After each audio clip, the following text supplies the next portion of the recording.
بسم اللہ الرحمن الرحیم۔ حضرات گرامی قدر، آج کا یہ پروگرام آستانہ غوثیہ حق بہو والٹین لاہور کینٹ آج تشریف لائے شرق پور شریف کے عظیم چشم و چراغ اعلیٰ حضرت میاں شیر ربانی رحمۃ اللہ علیہ کے جگر گوشہ صاحبزادہ میاں جلیل احمد شرق پوری، آج ان کی خدمت میں اپیل کروں گا کہ آپ ایک ایسے گھرانے کے چشم و چراغ ہیں کہ پوری دنیا میں، بر و صغیر میں، عالم دنیا میں، عالم اسلام میں یہ آستانہ ایک پہچان ہے اس چیز کی کہ یہ شرع محمدی صلی اللہ علیہ وسلم کا پورا ایک نقشہ ہے کہ اس گھرانے کے جتنے بھی غلام ہیں، آپ دیکھیں گے کہ ان کے سروں پہ دستار یا ان کے سروں پہ ٹوپیاں، اور اسی طرح ان کے چہروں پر رسول اللہ صلی اللہ علیہ وسلم کا نور یعنی داڑھی مبارک۔ تو آج اس حوالے سے میں زحمت دوں گا صاحبزادہ میاں جلیل احمد شرق پوری MPA، جو کہ شجادہ نشین ہیں دربار عالیہ حضرت میاں شیر ربانی شرق پور شریف، ضلع شیخوپورہ، پنجاب سے، آج ان کی خدمت میں عرض کروں گا کہ جو بھی آپ ملفوظات قرآن و حدیث سے یا بزرگوں سے جو بھی آپ ارشاد فرمانا چاہیں، آج ان کی خدمت میں میرے لیے اور آپ کے لیے یہ بہت بڑی سعادت ہے کہ ایسے گھرانے کے چشم و چراغ کہ جن کے جد امجد ساری زندگی ذکر الہی قال قال رسول اللہ صلی اللہ علیہ وسلم کا پیغام دیتے رہے، آج ان کی خدمت میں عرض کروں گا صاحبزادہ میاں جلیل احمد شرق پوری صاحب کہ آپ اپنے ملفوظات سے ہمیں نوازیں تاکہ قوم کو اور ملت کو آپ کے ملفوظات سے فائدہ ہو سکے اور ہمیں صحیح معنوں میں صراط مستقیم کا راستہ میسر اور مل سکے۔ میں سب سے پہلے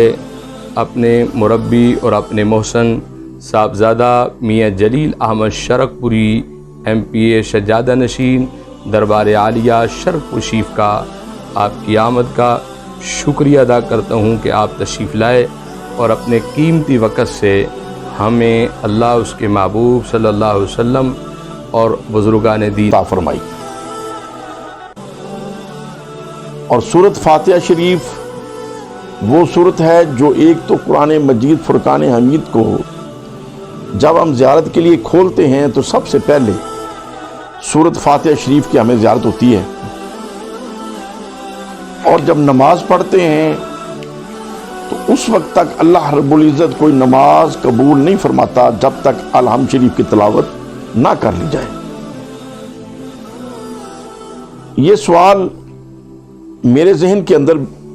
بطور طالب علم کچھ دیر گھومتا رہا کہ آخر کیا مسئلت ہے کہ اللہ تعالیٰ نماز کو قبول نہیں فرماتا کہ جب تک الحمد شریف کی تلاوت نہ کر لی جائے۔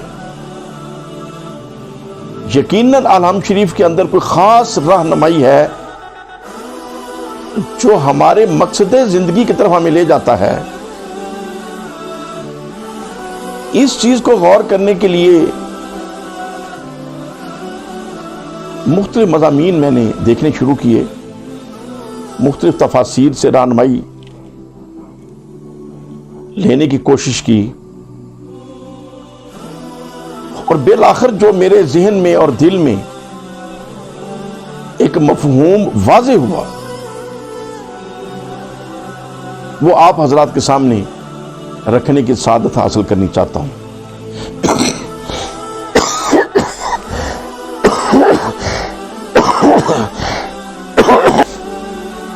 دین اسلام کے اندر جتنی کنفیوژنز، مختلف خیالات، مختلف عقائد، مختلف مباحث جو موجود ہیں، اگر الحمد شریف کی سمجھ آ جائے تو میرا یقین کامل یہ ہے کہ وہ تمام بحثیں ختم ہو جاتی ہیں، ان الجھنوں سے انسان نکل آتا ہے۔ عرب کے علماء